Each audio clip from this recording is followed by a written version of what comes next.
Hello student, welcome to I Science. तो आज के इस वीडियो से मैं एक नया सीरीज चालू कर रहा हूँ, यूनिक या अमेजिंग कंसेप्ट्स इन फिजिक्स। तो आज ये जो मेरा पहला वीडियो है इस पे, उसका टॉपिक है कि क्या एक बॉडी जो स्ट्रेट लाइन में मूव कर रही है, क्या उसमें एंगुलर मोमेंटम हो सकता है। ये क्वेश्चन है आज का टॉपिक का या आज के वीडियो का। अब इस पे डिस्कशन करने से पहले मैं शॉर्ट में हम लोग समझ लेते हैं, आप लोग जानते होंगे फिर भी डिस्कस कर लेते हैं कि भाई मोमेंटम क्या होता है। अब जब मैं किसी स्टूडेंट को पूछता हूं कि भाई मोमेंटम क्या होता है, तो बोलता है सर एमवी। मैं बोलता हूँ व्हाट इज मोमेंटम, तो बोलता है सर मास इनटू वेलोसिटी। मैं बोलता हूँ भाई ये तो फॉर्मूला है, मोमेंटम क्या है। तो ये बहुत बार आपने देखा होगा कि जब मोमेंटम वर्ड का कोई डेफिनेशन पूछा जाए, एक्सप्लेनेशन, नॉट एग्जैक्टली डेफिनेशन, कोई भाई व्हाट इज मोमेंटम, तो बहुत लोग इसका आंसर नहीं दे पाते। मास into velocity formula is perfectly right, लेकिन अगर हमारे का कंसेप्चुअल हमको समझना है तो कुछ समझना पड़ेगा ना मोमेंटम क्या होता है। तो अगर हम लोग उसको बहुत सिंपल वर्ड्स में समझे तो मोमेंटम का मतलब होता है, momentum is mass in motion. Mass in motion is referred to as momentum. देखिए इसमें क्या होता है, मास आ जाता है और मोशन आ गया, मतलब इसमें स्पीड आ गई या वेलोसिटी आ गई। तो मास जब मोशन में होता है तो उस फेनोमेना को हम लोग बोलते हैं मोमेंटम। इसको एक और तरीके से भी बोला जा सकता है, quantity of motion of an object। मतलब क्वांटिफायर ये बताता है कि कितना मोशन है किसी बॉडी में, कितना मोशन है। ये मोमेंटम टर्म जो है हमको बताता है। अब इसमें ये पता किया गया कि जो मोशन है बॉडी का, ये किस फैक्टर्स पे डिपेंड करता है। तो जैसे कि लोग फॉर्मूला बोलते हैं मास इनटू वेलोसिटी, इसको शॉर्ट में हम लोग लिखते हैं एमवी। करेक्ट है। ये मोमेंटम ये दो फैक्टर पे डेफिनेटली डिपेंड करता है। मैं आपको एग्जांपल देता हूं। अगर एक ट्रक और एक साइकिल सेम स्पीड से आके एक कार को डैश कोलाइड करते हैं तो क्या होगा? होगा ये कि साइकिल का तो उल्टा हो जाएगा, गिर जाएगा साइकिल वाला, लेकिन ट्रक से वो जो इम्पैक्ट कार पे होगा बहुत डेंजरस होगा, कार डैमेज हो जाएगा। कारण क्या है? कारण ये है ट्रक का मोमेंटम ज्यादा है कंपेयर टू साइकिल। क्यों ज्यादा है ट्रक का मोमेंटम? दोनों का स्पीड सेम था, लेकिन ट्रक का मास बहुत ज्यादा। लोग यही बोलेंगे सर ट्रक का तो मास बहुत ज्यादा है इसलिए तो सर वो उसका इम्पैक्ट तो नहीं, मास ज्यादा है लेकिन एक्चुअल जो टर्म है, जो जो इम्पैक्ट कर रहा है वो है मोमेंटम। अब मैं आपको उल्टा करके देता हूँ। आप एक बड़ा सा बॉल लीजिए फुटबॉल, और एक बुलेट लीजिए पिस्टल। एक किसी इंसान को बॉल से मारिए, बड़े से बॉल, मास बहुत ज्यादा है, और किसी को पिस्टल से मारिए, बुलेट से, क्या होगा? डैमेज कौन ज्यादा करेगा? बुलेट करेगा, वो बड़ा सा मास नहीं करेगा। क्यों? क्योंकि इस समय क्या हो गया, मोमेंटम ज्यादा बॉल के पास नहीं है, मोमेंटम ज्यादा अब बुलेट के पास है। कैसे? क्योंकि बुलेट का स्पीड बहुत ज्यादा है। स्पीड बहुत ज्यादा होने की वजह से बॉल का मास हालांकि ज्यादा है, लेकिन स्पीड बुलेट का इतना ज्यादा है कि उसका momentum compare to the ball बहुत ज्यादा हो जाता है। तो मोमेंटम जो होता है उसके पास, उसी वजह से वो डैमेज करता है इंसान को। तो जिस बॉडी में जितना ज्यादा मोमेंटम होता है उस बॉडी को रोकना उतना ज्यादा डिफिकल्ट होता है, और जिस बॉडी में मोमेंटम कम होता है उस बॉडी को रोकना उतना आसान होता है। ये वर्ड मोमेंटम जो आप सुनेंगे ना, ज्यादातर स्पोर्ट्स में सुनेंगे। स्पोर्ट्स में कोई प्लेयर हर मैच में अच्छा कर रहा है, या कोई टीम हर टूर्नामेंट में हर मैच खेल जीतती जा रही है, तो कमेंटेटर बोलते हैं कि इस टीम का मोमेंटम बहुत अच्छा है, या इस प्लेयर का मोमेंटम बहुत अच्छा है। मतलब किसी का मोमेंटम अच्छा है मतलब वो आगे बढ़ता जा रहा है विथ ग्रेटर मोशन, मतलब उसका मोशन बढ़ रहा है। फिजिक्स में तो हम उसको मोशन बोलेंगे, लेकिन ये वर्ड हम लोग देखते हैं कि स्पोर्ट्स वाले भी यूज करने लगे हैं, लेकिन एक्चुअल का मतलब है मोशन। किसी मास का जो मोशन होता है जिसको हम स्टडी करते हैं उसी को हम बोलते हैं मोमेंटम। अब आप देखेंगे मोमेंटम का जो फॉर्मूला है या सिंबल, सबसे पहले हम लोग सिंबल जो हम लोग स्कूल में पढ़ते हैं, P is equal to mv, mass into velocity. लेकिन स्कूल में तो शुरुआत में तो हमको स्कूल में यही फॉर्मूला बताया, लेकिन जैसे हम हायर स्टैंडर्ड में कॉलेज में आ गए तो हमको बताया भाई कि भाई एक और फॉर्मूला भी है, क्योंकि मोमेंटम सिर्फ mv से डिफाइन नहीं होता है।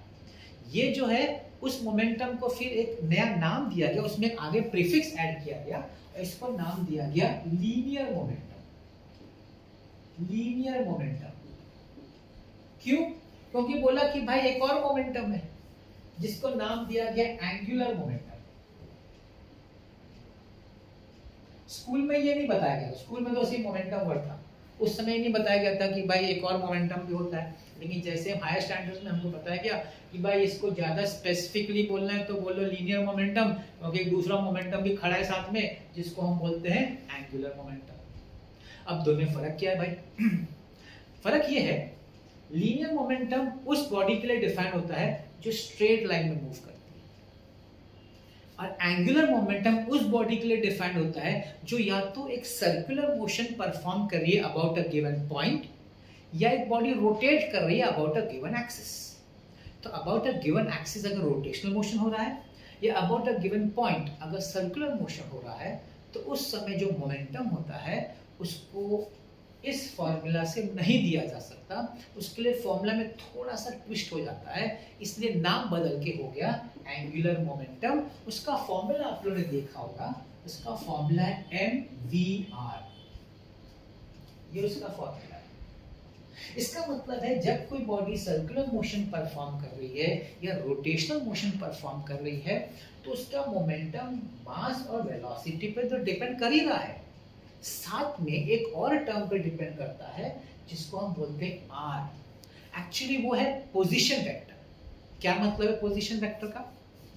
अब देखिए, अब एक बॉडी सर्कुलर मोशन परफॉर्म कर रही है, ठीक है, मास m है और circular motion about a point. अब जब सर्कुलर मोशन परफॉर्म कर रही है तो उसमें मास है, उसकी एक लीनियर वेलोसिटी होगी v, और इस पॉइंट से इस मास तक का, बॉडी तक का जो डिस्टेंस है उसको हम बोलते हैं पोजीशन वेक्टर। इसका जो मोमेंटम होगा ये बॉडी का, वो इस पोजीशन वेक्टर पे ही डिपेंड करेगा। इसको समझने के लिए मैं आपको एक रोटेशनल मोशन अच्छी तरह समझ जाएंगे, आपको समझ में आ जाएगा। सपोज ये बॉडी का एक्सिस है अबाउट विच ये बॉडी रोटेट हो रही है। अब ये बॉडी में मास डिस्ट्रीब्यूटेड है, सपोज एक मास मैंने ले लिया m1, इधर से डिस्टेंस है r1, एक दूसरा मास ले लिया यहाँ पे m2, डिस्टेंस है r2, ये थोड़ा लंबा ले लेता हूँ, दूर ले लेता हूँ मास m2, डिस्टेंस r2। अब इन दोनों की वेलोसिटी लीनियर वेलोसिटी है v1 v2 और एंगुलर वेलोसिटी ओमेगा है। हम क्या देखेंगे? हम ये देखेंगे जिस पार्टिकल का डिस्टेंस एक्सिस से ज्यादा है उसकी वेलोसिटी ज्यादा है, और जिस पार्टिकल का एक्सिस से डिस्टेंस कम है उसकी वेलोसिटी कम है। मतलब इस जगह पे v2 is greater than v1। मतलब कि डिस्टेंस फ्रॉम द एक्सिस या डिस्टेंस फ्रॉम द पॉइंट भी एक इंपॉर्टेंट रोल प्ले करता है जब कोई बॉडी या तो सर्कुलर मोशन में जा रही है या तो रोटेशनल मोशन में मूव कर रही है। वो एक्सिस या फिर रेफरेंस पॉइंट से जो डिस्टेंस है उस पे भी डिपेंड करती है, डायरेक्टली डिपेंड करती है। डायरेक्ट मतलब जितना ज्यादा डिस्टेंस उतना ज्यादा वेलोसिटी, मतलब उतना ज्यादा मोमेंटम। इसीलिए उसमें ये टर्म ऐड हुआ r, which is the position vector। In fact to be more precise, इसको लोगों इसको एक्चुअली ऐसे लिखा जाता है r परपेंडिकुलर, जो नहीं बताया गया बहुत जगह पे, लेकिन अच्छी अगर सही तरीके से लिखना है तो mvr परपेंडिकुलर लिखना है। अब आप बोलेंगे सर हम लोग को तो कुछ इस तरह से दिखाया गया है कि L is equal to r cross p vector form में। फिर इसको जब हम लोग मैग्नीट्यूड में लिखते हैं तो हम लोग लिखते हैं rp into sin थीटा, हम लोग ऐसे बताएंगे। ठीक है, that's not wrong, that is perfectly right. यहाँ पे आप लिख सकते हैं r और p को लिख सकते हैं mv sin थीटा, है कि क्योंकि लीनियर मोमेंटम mv होता है। अब आप बोलेंगे सर इसमें sin थीटा नहीं है, क्यों नहीं है? क्योंकि यहाँ पे जो रेडियस वेक्टर है, जो पोजीशन वेक्टर है और टेंजेंशियल वेलोसिटी वो एक दूसरे को परपेंडिकुलर होते हैं, या 90 डिग्री। सिंस 90 डिग्री होता है इसलिए sin 91 होता है, तो ये हम दिखाते नहीं है फॉर्मूला में, लेकिन ये है टर्म। मगर since it is perpendicular sin 91 होता है, वो दिखाया नहीं जाता, इसलिए जनरली आप ये फॉर्मूला देखेंगे MVR। इनफैक्ट रोटेशनल मोशन में हम लोग MVR अवॉइड करते हैं। मैं आपको बताता हूं क्यों। कि ज्यादातर फॉर्मूला देखें कहां पे, जहां पे सर्कुलर मोशन है। जहां पे रोटेशनल मोशन है ना, ये फॉर्मूला अवॉइड करके हम लोग, क्योंकि इसमें कैसा रहता है, पॉइंट मास रहता है ना, सब पॉइंट, और दे आर ऑल डिस्ट्रीब्यूटेड, और डिस्ट्रीब्यूशन कैसा होता है, is depending on the axis of symmetry. एक साइड पे ज्यादा मास डिस्ट्रीब्यूटेड, दूसरे पे अलग मास डिस्ट्रीब्यूशन है, तो उसको इस तरह से दिखाना बहुत ही कॉम्प्लेक्स हो जाता है। तो उसके लिए एक नया, आप सुना होगा आपने term which is called as moment of inertia. तो मोमेंट ऑफ इनर्शिया के फॉर्म में उसको डिफाइन किया जाता है I omega. This is much better. ये फॉर्मूला इसी में से डिराइव हुआ है, लेकिन ये एक बेटर तरीका है रोटेशनल मोशन के एंगुलर मोमेंटम को एक्सप्लेन करना या डिफाइन करना बाय आई ओमेगा।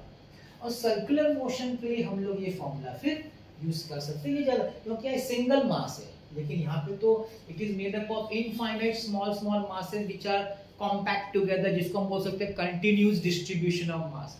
तो जो कंटिन्यूअस डिस्ट्रीब्यूशन ऑफ मास है for an irregular shape body which is rotating about any axis, उसके लिए एंगुलर मोमेंटम दिखाना अच्छा तरीका है I omega rather than MVR। अब देखिए उसका एक्चुअल फॉर्मूला तो यही है, RP sin थीटा या RMV sin थीटा।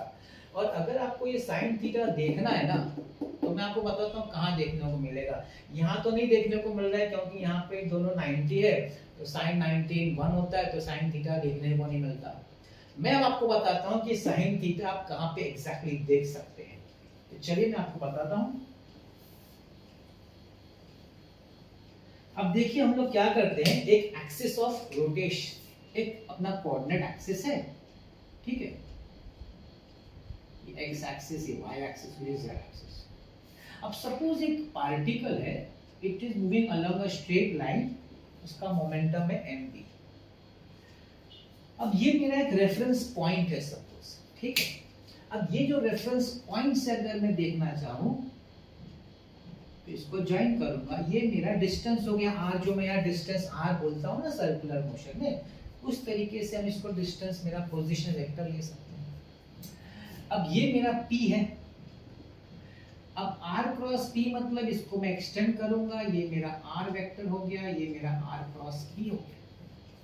तो ये एंगल, सपोज ये एंगल थीटा है, तो करस्पॉन्डिंग एंगल ये भी थीटा हो जाएगा, ठीक है। अब बोला ये जाता है कि you are suppose to take perpendicular component, आपको परपेंडिकुलर कंपोनेंट लेना पड़ेगा। परपेंडिकुलर कंपोनेंट का मतलब ये हो गया कि ये पॉइंट और ये पॉइंट के बीच में जो परपेंडिकुलर डिस्टेंस है, तो since this is horizontal will go with this perpendicular distance. यहाँ पे ले सकते हैं, यहाँ पे हम लोग यहाँ ले लेते हैं, एनीवे। तो ये जो आपका परपेंडिकुलर डिस्टेंस होगा, देखिए ये थीटा होगा, ये r है, तो ये हो जाएगा r sin थीटा। तो मेरा जो r परपेंडिकुलर कंपोनेंट है that is r sin theta. तो ये फॉर्मूला में क्या चेंज हो जाएगा, ये फॉर्मूला में जाएगा L is equal to mv, r perpendicular की जगह पे आएगा r sin थीटा। अब आपको एक्चुअल फॉर्मूला देखना होगा, मगर ये कब देखने को मिला, जब आपने देखा कि आपका पार्टिकल स्ट्रेट लाइन में मूव हो रहा है, आपका बॉडी स्ट्रेट लाइन में मूव हो रहा है, तब जाके उसका जो एंगुलर मोमेंटम है with given point, reference point, उसको देख के हमको हमारा एंगुलर मोमेंटम का फॉर्मूला मिलता है। इसका मतलब है ये जो पार्टिकल जो स्ट्रेट लाइन में मूव कर रहा है, इसमें भी एंगुलर मोमेंटम है, but it depends on the point, reference point या axis जहां पे आप लेते हैं। अब आपने अपना रेफरेंस पॉइंट इधर लिया है, जो एंगल थीटा बना रहा है विद द मोमेंटम।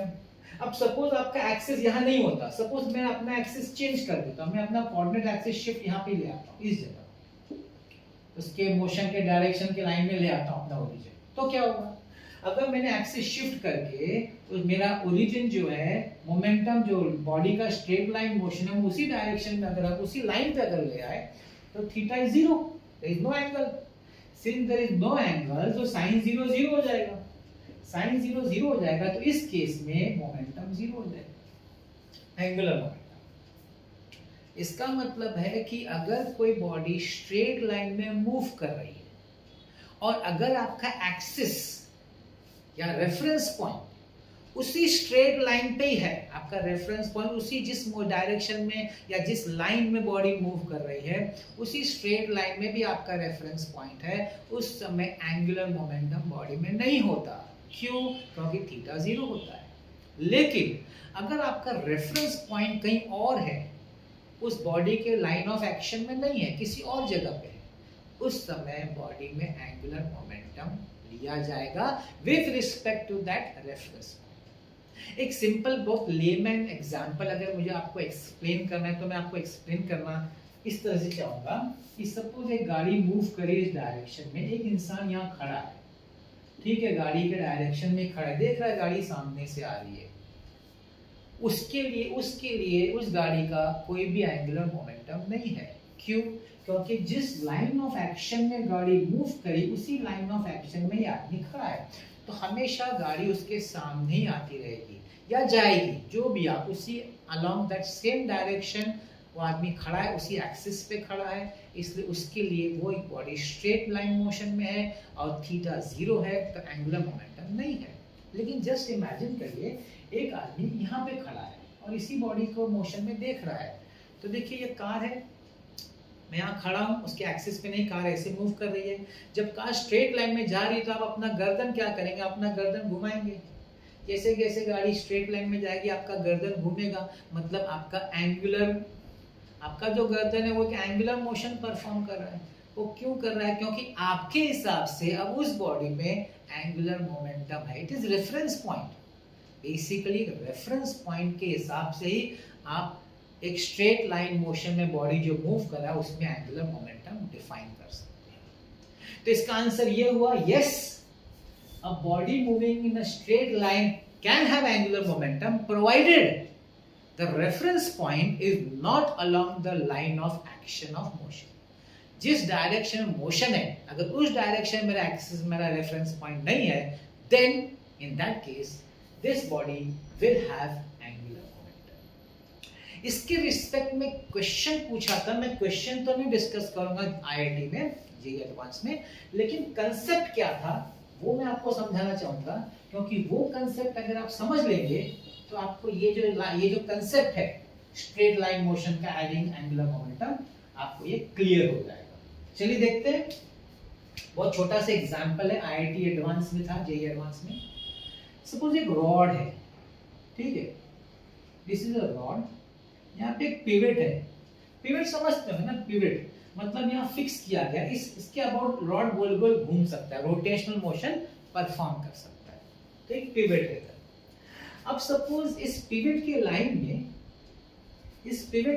में एक हम लोग मेटल बॉल लेके, छोटा सा मेटल बॉल, और वो स्ट्रेट उसी लाइन में मूव कर रहा है, मोमेंटम है linear momentum mass into velocity, इस मोमेंटम से मूव कर रहा है, इस पिवट को हिट करता है और रिटर्न आता है। हम लोग अज्यूम कर रहे हैं कि इलास्टिक कोलिजन, फॉर सिंप्लिसिटी के लिए अज्यूम करें कि इलास्टिक कोलिजन क्या होगा, ये होगा कि इसको कोलाइड करेगा, वापस आएगा, रॉड को कुछ नहीं होगा, रॉड वैसे ही रहेगा, रॉड हिलने वाला नहीं है, ये आप एक्सपेरिमेंट करके देख सकते हैं।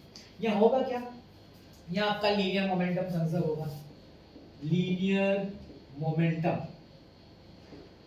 कंजर्व, आप लोग जानते हैं linear momentum before collision is equal to momentum after collision, मतलब mv प्लस इसका 0 is equal to mv plus 0, क्योंकि रॉड तो हिला नहीं, रॉड अपनी जगह पे था, सो ये आपका लीनियर मोमेंटम। अब मैं देखिए थोड़ा सा, ये आईआईटी एडवांस क्वेश्चन में, अब इसको क्या किया, इस पोजीशन को शिफ्ट कर दिया। सपोज ये बॉल जो हिट कर रहा था अलोंग द पिवट लाइन, अब वो बॉल इधर है, वो इस डायरेक्शन मूव करके इस रॉड को हिट करता है, सेम मोमेंटम mv। अब क्या होगा, अब ये होगा कि रॉड मूव करेगा, ये एंगुलर मोशन परफॉर्म करेगा, ये मूव करना शुरू करेगा। अब ये अगर ये रोटेशनल मोशन परफॉर्म करेगा, मतलब इस रॉड में भी एंगुलर मोमेंटम आएगा, ठीक है। अब इस रॉड में एंगुलर मोमेंटम आया, एक्सटर्नली तो कोई टॉर्क एक्ट नहीं कर रहा है, सिर्फ कोलिजन हुआ है, there is no external torque acting.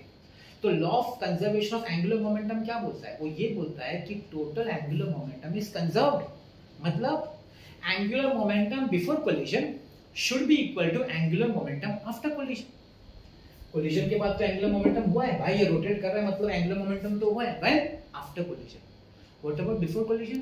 Before collision तो सर रॉड तो स्टेशनरी था, तो भाई वो एंगुलर मोमेंटम बिफोर कोलिजन कौन है? वो ये है सर, ये है।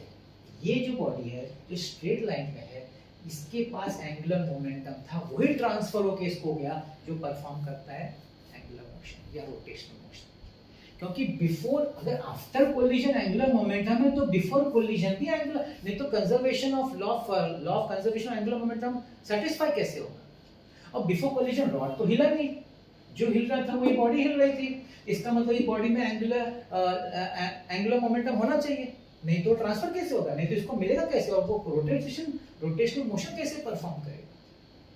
तो ये एग्जांपल एग्जैक्टली एक्सप्लेन करता है किस तरीके से एक स्ट्रेट मूविंग बॉडी जब हिट करती है other than the actual point, देखिए ये एक्सिस पे नहीं, अभी उसके एक्सिस शिफ्ट हो गया, इस समय उसमें एंगुलर मोमेंटम होगा with respect to the axis point, with respect to the axis point या कुछ भी एंगल बनेगा थीटा, उसके हिसाब से इसमें एंगुलर मोमेंटम होगा।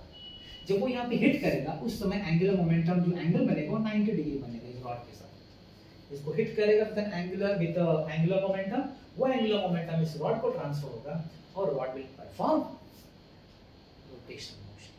इसका अगर इक्वेशन लिखना है जैसे मैंने यहाँ लिखा, यहाँ भी लिख सकते हैं, क्या लिखेंगे आप देखिए, mvr, r is this distance, plus rod आपका हिला नहीं था initially before collision, after collision क्या हो गया, वापस आया, you can say minus mvr, और ये रोटेशनल मोशन है तो इसका हम लिखेंगे i ओमेगा। इस सिंपल बेसिक कंसेप्ट पे जे एडवांस में क्वेश्चन था, अब उन्हीं को समझ में आएगा जिनको एक कंसेप्ट समझ में आएगा कि a body moving in a straight line can have angular momentum provided the reference point is not on its axis of motion, उसका जो एक्सिस ऑफ मोशन है उसके अलावा अगर रेफरेंस पॉइंट नहीं है तो इस बॉडी को भी एंगुलर मोमेंटम होगा। तो आज का यही कंसेप्ट था, मेरा आज पहला लेक्चर था इस कंसेप्ट, जो यूनिक कंसेप्ट है, कुछ अमेजिंग कंसेप्ट मुझे लगता है कि मुझे आपको बताना चाहिए, जिस पे हम लोग बहुत ध्यान नहीं देते, लेकिन बहुत इंटरेस्टिंग फिनोमेना होता है, और ये कब कहाँ आपको यूज करने को मिल जाए पता नहीं चलेगा। तो आई होप आपको आज का मेरा लेक्चर समझ में आएगा, ऐसे कुछ और यूनिक और अमेजिंग कंसेप्ट फिजिक्स के मैं आपके सामने लाता रहूंगा। मिलते हैं नेक्स्ट वीडियो में, and thank you so much for watching.